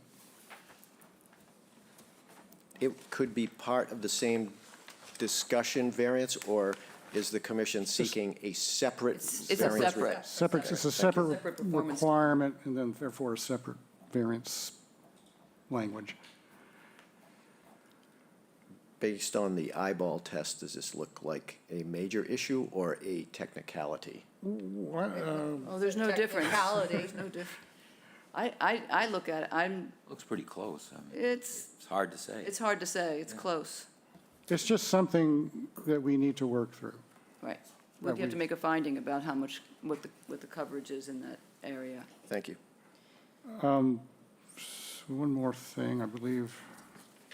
Oh, the area of shrub oaks, I guess, that will be height maintained, maybe this is for Wilkinson. Was it considered to replace those with appropriately high native plants, shrubs, let's say, that would not need to be height maintained? We, in this commission, have been in favor of that approach in many previous applications, and I would be personally in favor of that approach here. Anywhere we can get to not having to height manage vegetation, I think is a good thing. Yeah, it was, we've definitely employed that strategy. I think it's very logical to find the right species that are going to keep people out of maintaining, into perpetuity with heights. In this case, we really thought with the topography and the way they were growing at the bank that we were kind of getting a lot of benefit out of these established root masses in terms of binding soils and just doing good work. Also, just want to keep Quercus, the oak, well represented on site. It is to a degree, but the too far you go in that direction, you start to diminish the species on site. And I do think we're going to get a lot of help with the proximity to salt spray on the coast with these oaks. That actually it's not going to be a super aggressive, need for height management to some degree with that kind of salt spray. So it, as we always are, it's somewhat of a complex balance of things. So, we think kind of in tandem of bringing shrubs into that general area in the project planting, but also retaining these oaks was the best approach for this project. But after saying all that, I would absolutely say that choosing that area, saying we can remove them and doing shrubs may be an avenue. My only last concern would be removal of trees triggers mitigation of trees. And we are such a well-treed site, I'd be concerned, I really wouldn't have much room to play with trees, at least, thinking right now without thinking more specifically. So it's really, bringing all of those things into play, I think as proposed, might be the best approach all around, but I certainly not an absolute feeling on that. Well, the oaks, aren't they, what is the DBH? Probably very small, right? They're bigger than small. Oh, they are, I would call okay. them Actually, All right, all yeah, right. but, so they just have kind of a, they're not just saplings. I'll They're put it short and that way. squat, Okay. Exactly. All right, so you have considered it, and that was my question. Yep. Okay, Yep, thank you. absolutely. All right, thanks. Other questions? Bob, go ahead, round two. That's a question for Phil. Phil, I don't see too many foundation plants around the new building. What's the reasoning for that? I've discussed that with the homeowner, and her word is she's tired of battling foundation shrubs. The new house is going to have a veneered foundation, So it's going to be attractive without doing plantings around that area. The things may occasionally add some annuals for some, seasonal color here and there, but mostly it's about preserving space and just not dealing with that traditional foundation shrub look. So there's none intended at this point. Okay, thank you. What's a veneered, what is that? It's a stone veneer on the foundation, stone, so it's going to be yeah. an attractive foundation. We don't need to hide it with yews and hollies and Yeah, things. no, I have both. I have stone, and Okay. then somebody stuck in yews and hollies Uh-huh, and yeah. boxwoods and Yeah, everything it else. and seems counterproductive to me I'd like to get rid usually. of them, yeah. Yes, when you can just enjoy the stone, yeah. So the entry court and the patio in the back, what is that material? The idea is, we have some on-site bluestone that's been reclaimed from another property. The idea is to use that dry laid on sand base, so there'll be, some good-sized joints and things. So it's going to be a nice permeable, natural-looking piece on both sides. Okay, got that. Go ahead. Can you, so where you say the riprap stone terrace, I mean, it looks like it's just 4 little things jutting out. I assume that's an entire terrace? Because it makes it kind of, I'm sorry, the riprap stone That- terrace is not it's- on the, are we? it says It's retaining plus walls. slash. Yeah, it's, on one is called a retaining wall, and the other it's called a terrace. Here, yeah, there's 4 little juts to the right of your fescue lawn in the back, to the right of that semicircular lawn.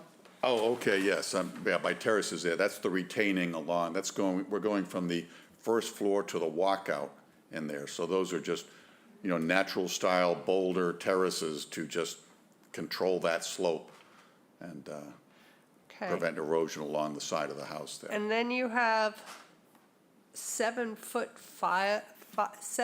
high retaining wall all along the left side of the entire place. It just seems, do you need 7 feet? I Well, mean, that seems awfully high. It's an uphill site, Yeah. and there we're just, there's no desire to disturb any more than necessary, but just, it's a very tight building envelope to begin with, so I'm anticipating the worst there, but there's an existing retaining wall that I think is around 4.5 feet high, and that's, creosote ties, and that there would be removed, and say it's gonna just get a little bit taller as we cut back into that slope a little bit. So I think that's at the highest point. Yeah, I mean, in the, opposite that little patio there, it's gonna be maybe about 6 feet high, and that's just my estimation, given the existing grades and how far back the top of the wall needs to go. And all of that lawn that's between the house and this huge retaining wall is all going to be fescue? Because it Yes. just says lawn. Right, yes. Yeah, now we can clarify that, yeah, anywhere I'm using lawn on there, it's meant to be fescue lawn. So Okay. it's just kind of an assumption on my part now, sorry. No, I just want to make sure that we are thinking the same as you are. Sure. And in the front where the entry court is, and you have all that lawn, everything within the 100-foot is Correct. fescue? Correct. I have a question. Go ahead. Yeah, I agree with Bob on these oaks. I mean, you might as well just remove them and put something small. What's that tree we're always complaining about that's small? It was a serviceberry? That's understory, yeah, the service. Replace it with serviceberries or something, because if you're gonna Understory just tree. keep topping the trees at 6 feet, what's the point, right? I mean, Well, that's, you might as well just That's remove the that view. cluster and put something smaller in there that doesn't need to be maintained and topped. Yeah, I think, like I said, I think these are the interesting decisions in this work. And I think Yes, there's a they're possibility for us interesting. to consider that. So like I said, I don't think that's a bad idea. Yeah, I'd like you Thank to you. consider Yeah. it, thank you. Go ahead, Bob. Just follow up on landscaping plants. So your client has no plans to put them in, but we have a a regulation that 75% of the landscaping plants in the outer order would be native. So Sure. any objection to putting in that condition for plants that aren't planned to be put in at this point in time? I mean, any work done like that would require, an application. That would be if it was planting within the 100 Well, foot. we could, to my way of thinking, we could say in there, any landscaping plants must be native, 75% native, and so therefore, And that would be a continuing you condition. wouldn't have to come back. Yeah, Right. that would be great if you Okay. would do that. Again, none are anticipated at this time, but that's the expected condition if we did do any. Okay, all right, good, thanks. Okay. I got a quick question, Jim. Go ahead. The holly next to the new garage, you have an X through it. Are you planning to remove that? Yeah, that's going to have to be removed, yeah. But all the other trees will remain? There's no other real significant trees in that area there. It's mostly just shrubbery that would be removed. There may be some very small caliber trees in that area. But I don't have a Okay. count on that. It's pretty thick. That's a pretty nice holly. Yeah, it's a shame. I'd say it would be nice to have worked around that. But Why does it have to go? it's practically in the footprint of the garage. It's an elevation about 3 feet higher than the garage and, just a few feet from the corner, as you saw. Yep. Yeah, feet from the side, it's like maybe 4 feet from the side, and it's several feet higher than the existing, the proposed elevations. So it's just, and it's so large too. I mean, you'd have to cut off half of it just to have the house fit beside it, so. Out with the old and in with the new. Yeah, could you, What are you going to put? could you replant another holly on the property? We could perhaps try to find a place. I think there's some spots maybe on the southeastern border within the 100-foot that we could certainly insert something like that. Sure. That would be sufficient in my eye, yeah. Is there a lot of regrading that's going to be necessary? I mean, this is such someone said, a severely steep slope. And what is going to be needed in terms of regrading it for this project? The regrading all takes place really in that concentrated area to the southeast corner of the house. That's where it's steepest, and we're really restricted by that existing walking easement. So everything is compressed in that. Right, the That's- easement, keep that's what forgetting that about is. the easement, really Yes. does control a lot. Do you need to are you bringing in any fill for grading purposes, or? We haven't done a volume calculation yet, but there'll be some, if it's suitable earth coming out of the foundation. Yep. Then we can use that and retain that on site to the extent that that's possible. Okay.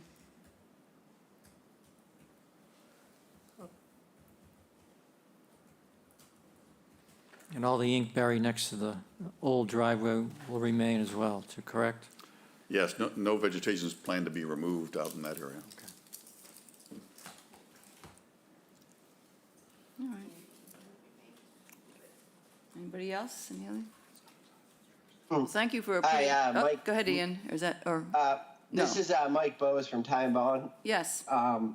I just wanted to say that I did a calculation of the coverage within the 50 to 100, and it's 27.5%. So it's under the 35%. 27.5, The- well. The our benefits of eyeball was attending good. remotely. All right, well, that Thank takes you. care, thank you, that takes care of one of the two outstanding items that I had. So I guess the only thing that's outstanding is the question of whether what you're going to do, whether you're going to reconsider the removal of those oaks rather than coppicing them to put in something that is low-growing. Does anybody else have anything that we've asked them for? No, just for them to document the 27.5 in there. Yeah, Yeah, you need to. add that to the plan, or add that to somewhere where it's official. And I can adjust my plan to include the fescue and Make those And, notes, yeah. and that's show it, another yes, holly. Yep. Okay. All right, not much. You guys did a good job of preparing for this, so what is your time frame on this? Is this happening quickly, or do we have the You go to ZBA on the 20th? That's correct. Tell you what, I'd like to, It says July 11th.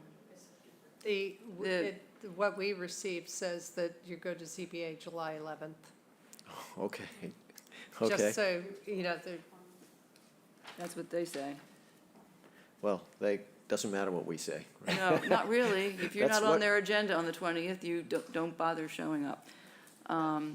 So I think procedurally, if the commission doesn't have any more questions or concerns, then we would not need to meet until after the ZBA. Right, exactly. That's what I say. We would hold at this point, and then, trying to find. Is there any chance that the information that you have is not official? It came from Sarah Clark. Pretty official. Sorry, if we could, the answer to that. that's Mike Collins, who actually made the application for the Ah, ZBA. Mr. Collins, Perhaps- can you help us here?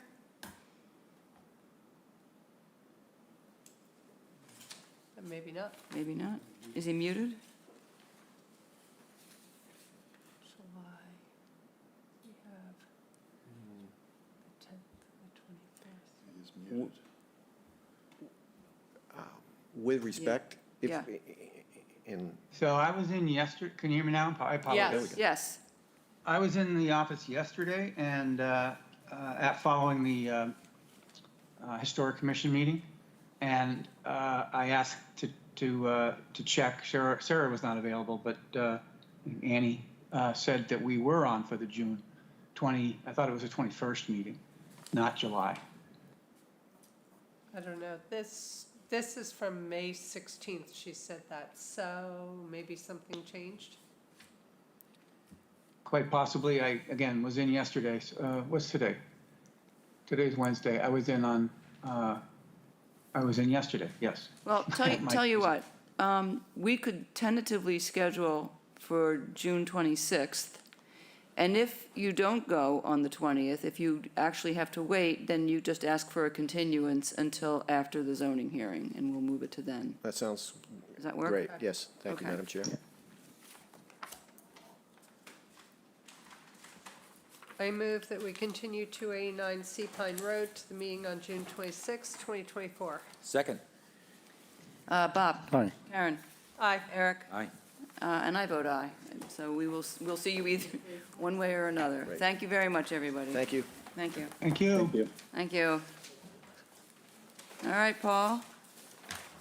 Thank you, Madam Chair. Next on the agenda are the two continued matters. Yep. These are applicants for notices of intent.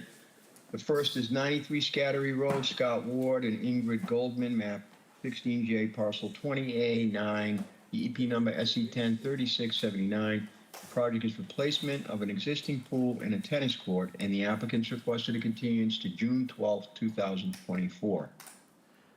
I move that we continue 93 Scattery Road to the meeting on June 12, 2024. Second. Bob? Aye. Karen? Aye. Eric? Aye. And I vote aye. That's continued.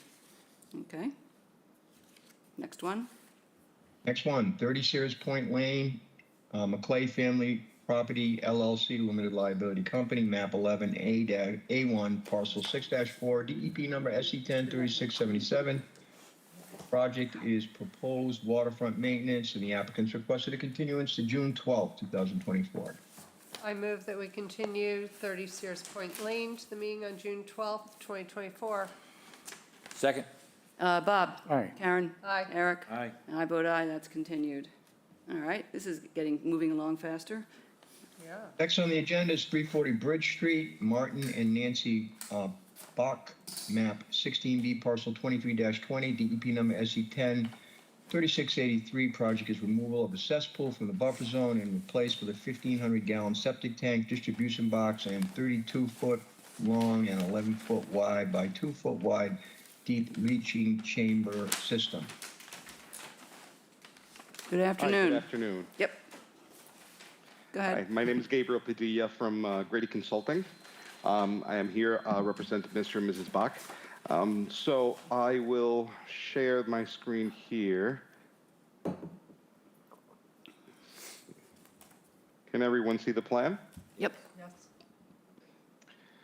So we are removing an existing cesspool that is right under the driveway currently and is at 6375, a little bit over 75 feet away from the wetland.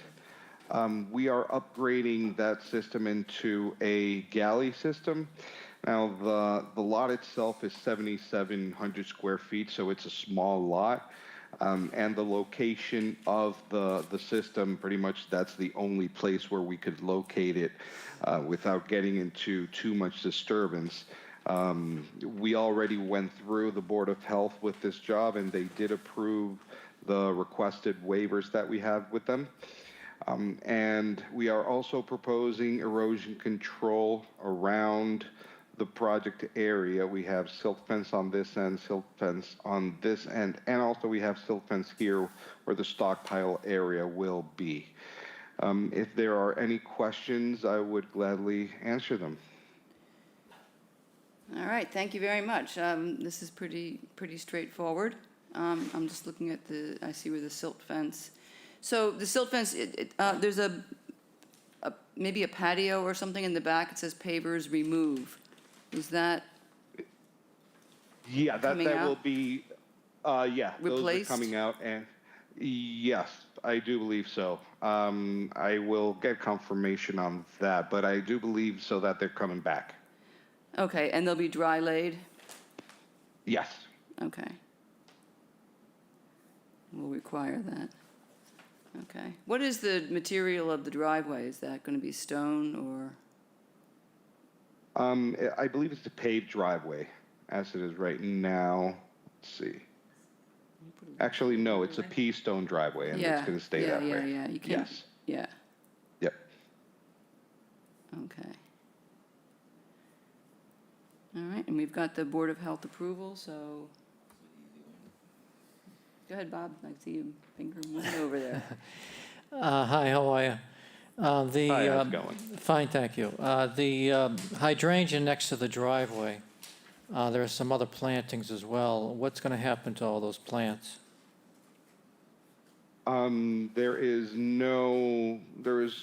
We're not looking at any impact to those plantings. All the work is to be kept within the driveway itself.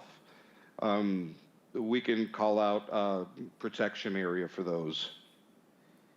Okay, if you do tend to go into those areas, could you plant some natives Yes. in those of course. areas?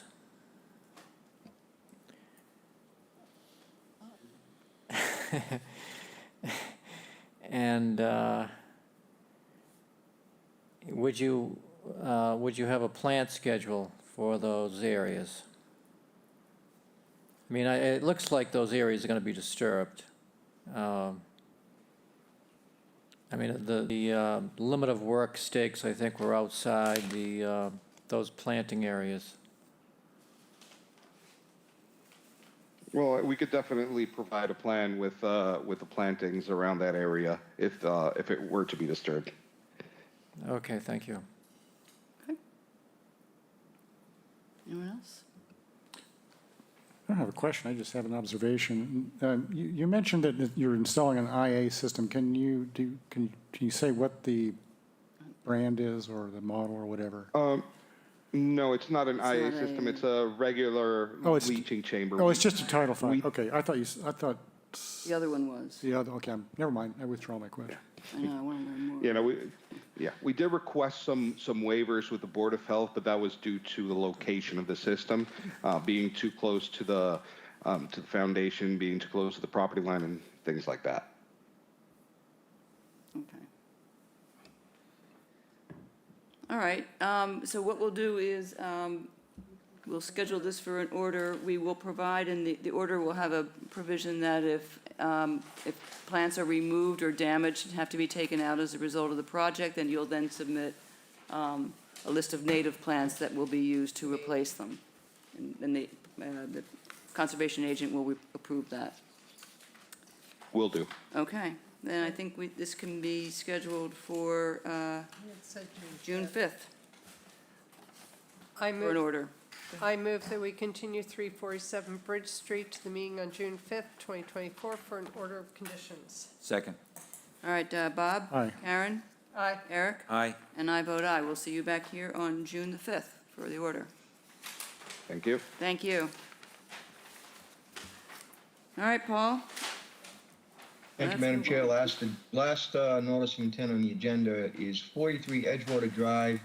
The applicant is H. Godfrey Moulton Jr., map 15A1, parcel H125, DEP number SE10 3684. Project is construction of a 31 square foot addition and the installation of utilities and a generator. Hello, David Clark, from Clark Engineering, and Joyce Williams on behalf of the Moulton family. This started off with a simple little cantilevered addition, and little things kept getting added to the project, which turned it from a request for determination to a notice of intent, primarily because of the trenching involved in replacing the utilities. So,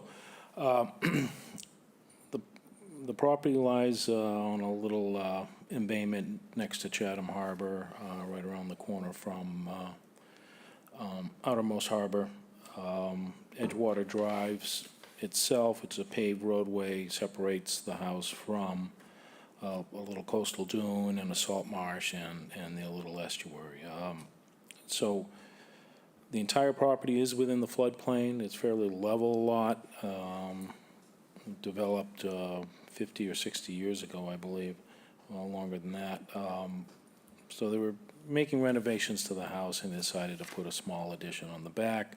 Basically, it's a closet. They wanted to do more, but it would trigger the FEMA building code requirements. So they're trying to stay under the radar of that, along with other improvements inside the house. They're also adding a generator. The generator runs on natural gas. The gas stops just shy of their property line to the west, and so National Grid will be extending that gas main to the property, where we will then pick up and bring it into the house and also service the generator. Part of the renovations is to add central air. They're getting rid of the window air conditioning unit, so we need to provide for an AC condensers outside. Those have to be elevated to 1 foot above the floodplain as a mechanical system, is my understanding. And there is an existing outdoor rinse station, and they're relocating that. So altogether, there is a 110 square foot increase in site coverage within the floodplain. The addition itself to the structure is only 31 square feet, but all the mechanical systems between the pads and the platforms that they have to be mounted on is another 79 square feet. So with that, we're required to provide mitigation under your regulations, and Joyce is here to talk about that. Hi, good afternoon. Joyce Williams, Landscape Joyce. Design, Chatham. The proposed landscape project proposes planting of a 285, and I apologize, I have a discrepancy here of I say 290 in my narrative, but I have 285 on my plant list. We can go either way on that, but mitigation would be at a 2-to-1 required ratio, and that would be 220 square feet of mitigation required, and we're proposing the 285, 290 square feet. I've included a plant list of all native plant material, and they would be planted just inside the existing post and rail fence that's there and closest to the approximate limits of the barrier resource system, as shown on the site plan and my landscape plan. We would be doing repairs to the existing lawn area, and I say that with quotes around it because it has a great deal of woody understory juniper type of plants and heath kinds of woodies that are coming up within what had been a lawn area that is no longer irrigated. The irrigation has been or will be, I think it has already been abandoned for some time. But periodic mowings of that lawn in order to maintain some play areas and obviously access around the house. Typically, I've been told that in season, it's mowed a couple times a month and just only as needed thereafter. We've relocated or would be relocating the opening in the post and rail fence that accesses to the beach, moving it slightly to the east in order to have a contiguous planting as close to the resource area as possible. Doing lawn repairs in 2 locations as mentioned. Okay. Any thank you. questions? I'd be happy to take. Thank you. Questions? I have a question. Go ahead, Eric. I know this mitigation, small potatoes, but, it's encouraged I think it would be better for this mitigation to be contiguous with another section of vegetation. If you look where that existing oak tree is, if you add to that coverage, then that's strength by numbers, it's kind of contiguous, it makes it bigger, rather than all by itself by a fence. And the oak tree will provide shade for the new plants. Would you consider doing that instead, rather than out by the fence? Because it's kind of like all by itself. I would want to check with the homeowners, but I don't see an issue with it. I was trying to get as close to the resource area as possible, which is typical of what we're asked to do. We normally like that, except when there's a road and a fence, in which case it loses a lot of the value that it would Yeah. otherwise No, have. I think there's enough agree with Eric. room there in the area of that existing oak tree to maintain the lawn areas open, the lawn areas that they have been accustomed to, and just sort of wrap them around that southerly end of that existing. Yeah. Joyce, I don't know if you guys can hear me. Yes, we is, can. Go ahead. Terrific. This is Jeff Molden. I'm the homeowner, so I'm Hello, Mr. Oh, glad you're with us, Jeff. zooming in. And so that would be fine. I mean, I think, if the commission thinks it would be better, and I understand that, it would also solve the problem of there being any, potential blockage of our views. So we could certainly modify the plan to add that square footage contiguous to the space to the west of the house, and that'd be fine with me. And you won't have to run the hose all the way across the lawn, Right. water them. Right. Also, on that note, if Jeff is in agreement, we could, because I was being sensitive to keeping their views available, I used some smaller plant material that we could beef up with something that's going to be bulkier than things like bearberry, for instance, that I proposed. Well, I just, Joyce, be cautious about that, because we have 2 neighbors behind us whose views will be affected by taller plants that I don't want to get crosswise with them. I think your list is great. Okay, The only thing we'll stick with the only thing I was concerned about was the rug junipers. I don't know how they're gonna do by themselves over time, but hey, if they're on the list, they're on the list. There's some juniper Yeah. conferta or something like that that's already there, and that's what I was drawing from, was what Great. seemed to exist in that area. Yeah. So we'll stick with the plant list as is and just move its location. Slide it over. Other questions? Any? Bob? Yeah, so the grass seed, Joyce, will just be, It's a fescue mix that if we're lucky, we can get it with some of the native fescues in Yeah. it, but it's really hard to find. sure. Yeah, I had the same concern that Eric did about the juniper. It gets weedy over time, especially the very, very, very low stuff. Grasses start growing through it and everything else, but the conferta, what's the blue Pacific juniper? Yes, That's a little- that's a little I bit- listed horizontalis because that looked more like what was actually growing there. Uh-huh. Do you object to the native fescues coming up through it? No. Because they Well, seem to coexist. I Yeah. think that would be not Oh, yeah, I see problematic what in you're my saying. mind. Yeah, that's fine. Okay, Thank you. thank you. So I will adjust the plan to show that. Yep, okay. So we do have a couple of things to fiddle with on the mitigation plan and move that. We also noticed that, so you do need a special permit from ZBA, and have you filed? Do you have a date? No, just got into town today from the west, and so that's next on my agenda. Okay. We can schedule this for June 12th to come back and Yeah. take a last look at the plan and make sure that we're happy, and then we'll hold on issuing any order until you've gone through ZBA. Terrific. All Thank right, you very much. That'll work. I move that we continue 43 Edgewater Drive to the meeting on June 12th, 2024. Second. Bob? Aye. Karen? Aye. Eric? Aye. I say aye. We'll see you back here June 12th. Thanks very Thank you. much. All right, thank you, Thank appreciate you. it. Thank you, Jeff. Yeah, thank you, Mr. Homeowner, for coming. It's great when they show up and suddenly you can answer questions. Yes. You know, oh, great. All right, Paul. All right, we are now on to certificates of compliance, the last items on the agenda. I have 3 for 110 Seashell Drive. Would you like me to read them all and just go through them? Yep. Okay.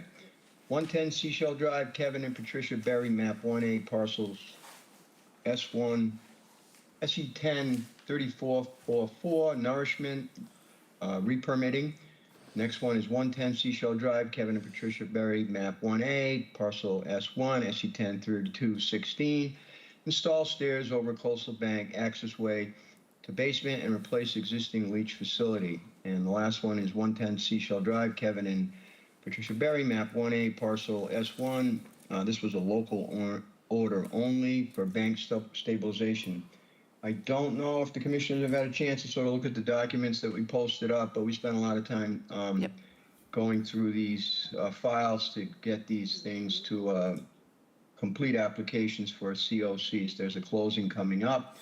The first one for beach nourishment basically is for 110 Seashell Drive, but there are 2 other properties involved that are adjacent to it, and that's 60 Sea Mist and 94 Seashells. I mention those only because we're talking about 10,000 cubic yards of nourishment being placed over the shorefront in front of those properties, all 3, to the below mean low water. And they have permits from the Corps and the Army Corps 91 that are all existing. So what we're doing here is basically adding an ongoing nourishment condition to the order. And I have a detailed list from Catherine Ricks at Ty and Bond. I've gone over this with Ted. There's lots of things they have to do before they can put down the nourishment that will allow us to make sure things are done correctly, but there's a list of ongoing conditions. I don't think I need to read them all. The next one was SE10 3216. That was for the stair installation over the bank, the access way to the basement, and the replacement of the existing leach facility. I have certifications from Ty and Bond that they recently inspected this, that it's in compliance. I went to visit the property. They are. I also have a complete application when it comes to the mitigation aspects from Blue Flax. The last one is for 110 Seashells Drive. It's a local order only. This was a 1998 order for bank stabilization, and Durabags were used. There's some issue whether they were even put in or not, but it's old, and in any event, they're out. They're gone, so they were replaced by fiber rolls. So essentially what we're doing here is just giving the applicant the ability to close this out for the real estate transaction that's coming up. And there'll be ongoing beach nourishment. Ted Keon was involved with this. I went down to the site and met with him. And you may have noticed a fair amount of sand having recently been placed there. It's not all the 10,000, but Ted's very much in favor of this location receiving this much sand, so long as it's done in conformity with the conditions that we set forth in the ongoing conditions attached to the COC. That's kind of essentially it. To any questions, I'd be happy to answer. As I said, it was a complex file. Yep. And Attorney Riley is standing at the podium. Attorney Riley, yes, my brother. So I get so the 3216 and 3444. No, the other older one. They're just being closed out. Yeah. 3444 is being certified with the continuing conditions for the nourishment and all That's of the other correct. things that were agreed to for Yeah. that. Yep. Took a while to get us there, but we got there on that. And I appreciate, Paul's been tremendously helpful. Oh, he's good at that. And he's the best. So, okay, do you have any comments or questions or concerns? I'm a success at the Conservation Commission if I say nothing. That's good. Okay, so Paul, are we going to we should do these separately? Or? Yes, you should do them, you should do them separately. Okay, so we're going to we'll start with 3444. with I the move continuing that we conditions. approve the certificate of compliance for 110 Seashell Drive with ongoing nourishment conditions. Second. Bob? Aye. Karen? Aye. Eric? Aye. And I vote aye. So 3444 has got the conditions. And then 3216 is just a straight-up close. I move that we close the certificate of compliance for 110 Seashell Drive, SE 10 3216. Second. Bob? Karen? Aye. Eric? Aye. I say aye. Okay, I move that we approve the certificate of compliance for 110 Seashell Drive, the local-only bank stabilization. Second. Bob? Aye. Karen? Aye.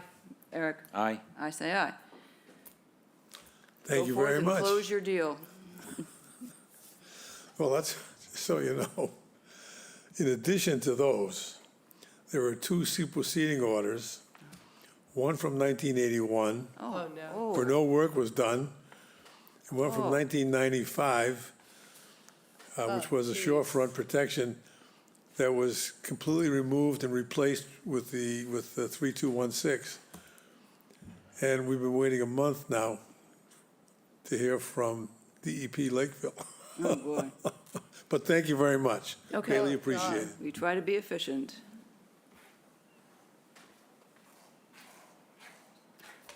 That's the end of our agenda. No. Are you? Minutes. Minutes. I know, with minutes. All right, just hold on one more minute. We're going to finish the minutes and then you can come up under unforeseen items brought before. Okay, that will be you.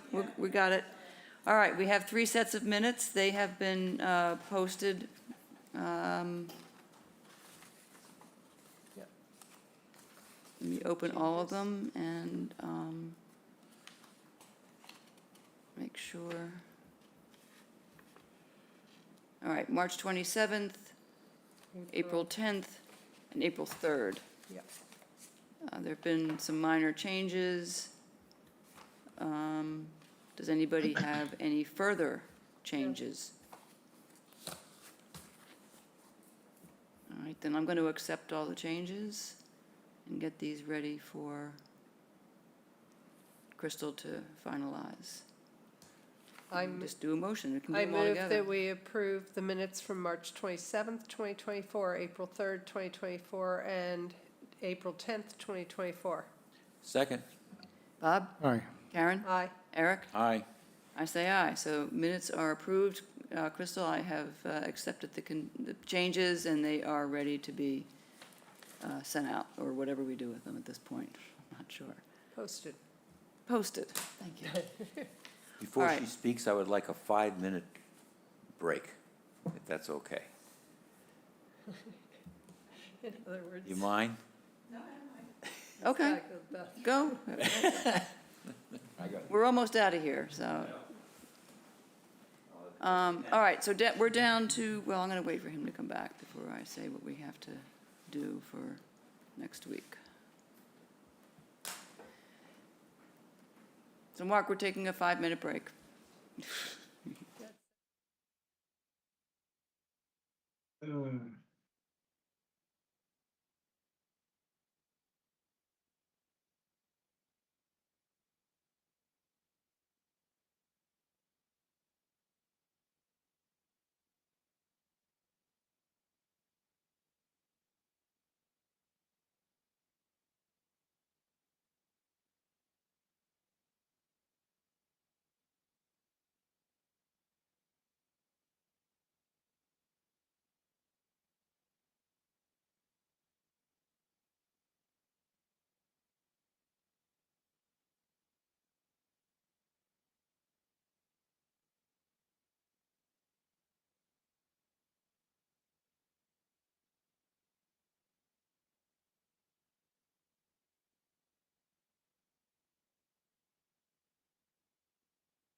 Let's get this one done first. This is.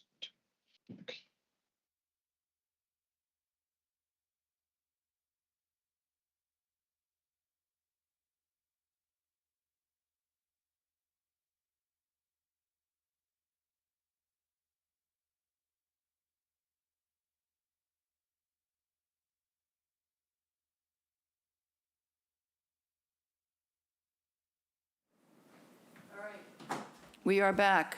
So we're down at the bottom, unforeseen items. We have 2 of those today. So we have somebody in the audience who would like to address the commission, and you may come up and have a seat and push the button for the It's green. green. It's already green? You're good.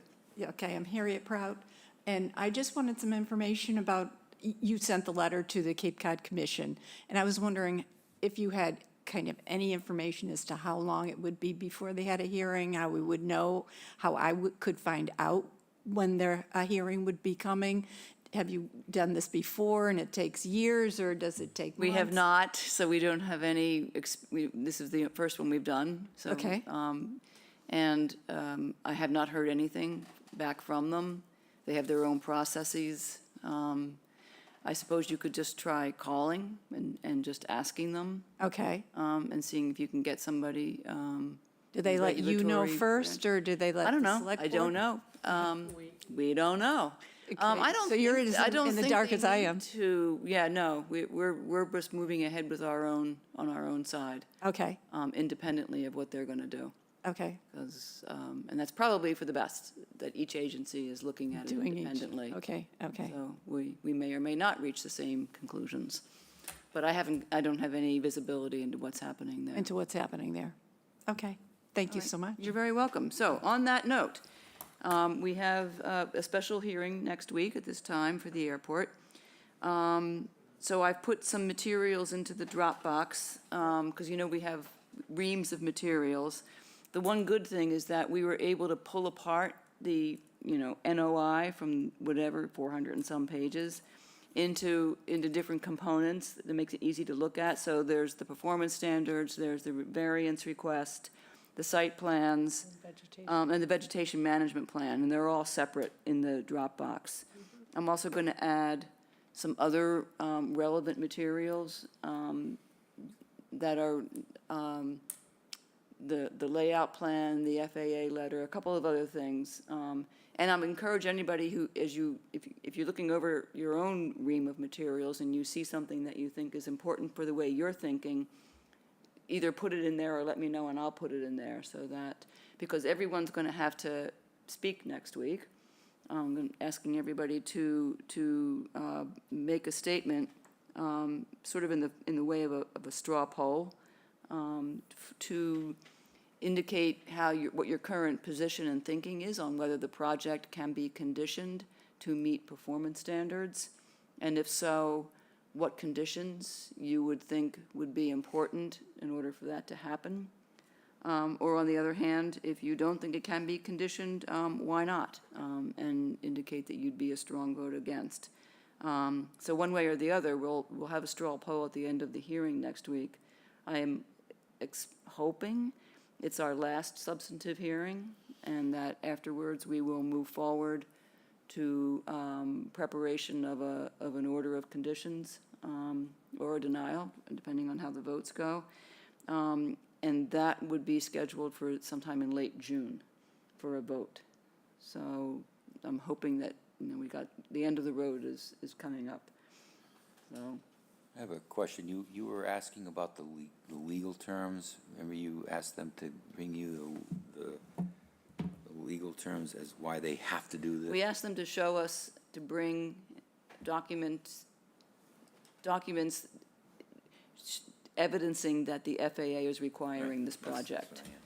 I know the FAA has regulations that say obstructions can't be in the approach zone, but, as we'll talk about next week, they say one thing, other groups of people say something else, and, we shouldn't be called upon to decide who to believe. We need to look at and see what the documents say. So, whoever produces the best wins, I guess. No, I'm kidding. That's why I'll be putting information into the Dropbox that is relevant, that things that such as the Mass DOT did issue a letter approving the vegetation management plan and indicating that they believed it has to be complied with. So that's an important piece. So, but at the end of the day, it's the performance standards, it's the grounds for variances. You know, that's what we pin our decisions on. And the town meeting did not vote in favor of the new flight paths. It did not. So how does that impact what we do here? I'm going to put into the Dropbox relevant documents. So that vote was to amend, there's an existing bylaw in I Chatham. wouldn't, And that's going to be, yeah, that'll be put into the Dropbox. So you'll see that was what that vote was trying to amend. And there's a map that goes along with that. And I'll just put that in there so you can see. Other than that, who knows? I don't know what don't know. Nobody knows. Okay. Paul, anything else? no, I don't. Okay. I'm all set. All right, then I guess we're ready for a I'm motion. sure you're ready to go. All right, Yes. we're ready to adjourn. I move that we adjourn. Second? Bob? Aye. Karen? Aye. Eric? Aye. Bob? Aye. I say aye. We're out of here. Thank you, Paul. Thank you, Crystal. Pretty butterfly.